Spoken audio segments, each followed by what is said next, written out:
عليكم، اللهم صل وسلم على محمد. والله نمت وصحيت وجاء على بالي سؤال. نمت وصحيت عشان أودي ولدي وأجيبه أنا المدرسة، ما عندهم باص هنا في الشفا، النقل المدرسي متعطل. والله ما أمزح معكم، له أسبوع أو أسبوعين. تعرف السواق يخش في جدار، يخش في لفة وياخذها عطلة كذا على طول من بداية السنة كذا، يوم يجي يوم ما يجي يوم.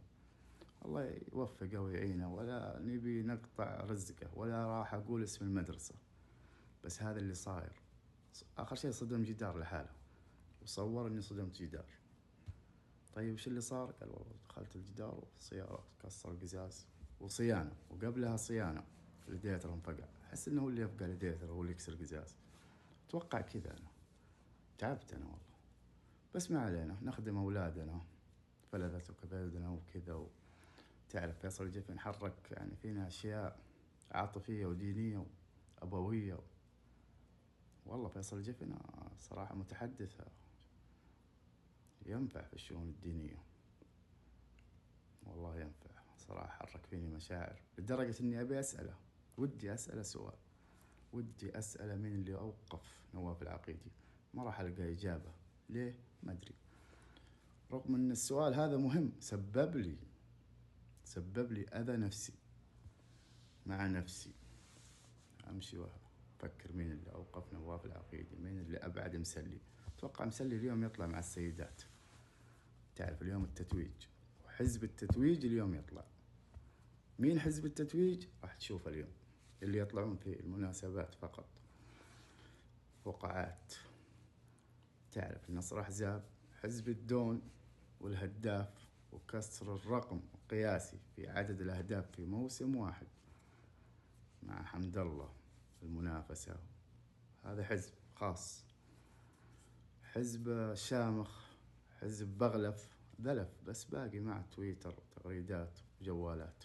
حزب كحيلاء متصدر لا تكلمني، هذا الحزب الرائع اللي شفنا فيه المنافسة والقدحات كذا، يعني مرجلة صراحة. هذا اللي عشت يعني أجمل أيامي مع النصر، حزب كحيلاء.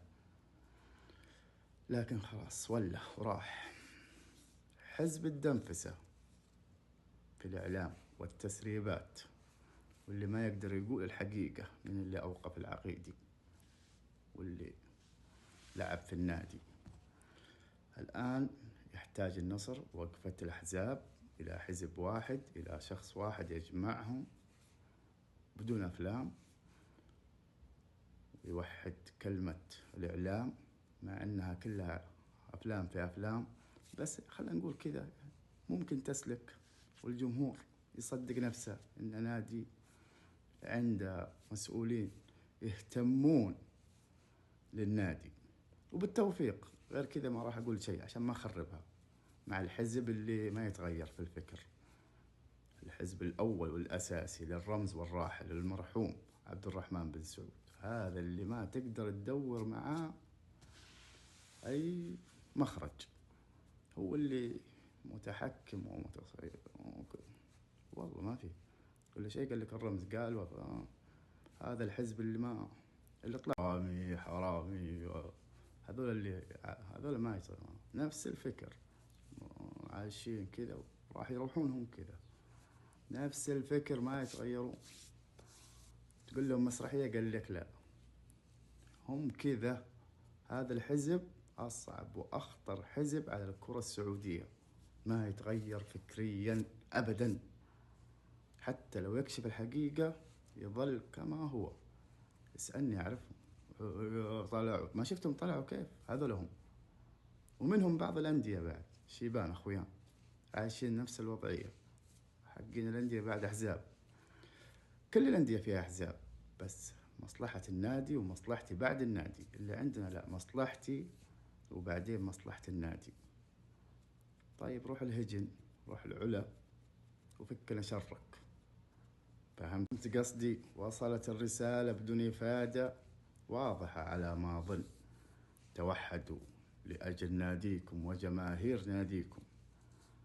كاس الملك لا يروح منا.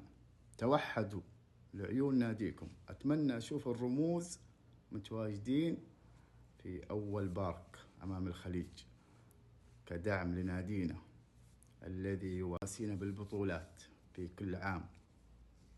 هذا النادي، شو نقول غير كذا؟ تعرف كل موسم ناخذ بطولة. حزب التشكيلة واختيار اللاعبين، هذا الحزب اللي متسلي وما أخذ راحته. كل موسم يختار لاعب، يجي النصر هذا ينفع، هذا ما ينفع، الحارس ذا ينفع، لاعب هذا ينفع، هذا يسمونه حزب التشكيلة وعدم الاستقرار وأخذ القرار. أحيانا الحين رحيمي، أقول لك أحيانا وأجيب لك مثل على طول، رحيمي خلاص الحين هو اللي راح يحقق كل الأمنيات إذا جاء النصر. هذا حزب موجود اسمه حزب التشكيلة، كل عام ينزل لك تشكيلة. هذا اللي مسوي تخبطات، وله ناس مختصين في نشر الإشاعات عبر الفبركة والدنفسة والتسريبات. منهم وفيهم نعرف الحركات واضحة لدينا.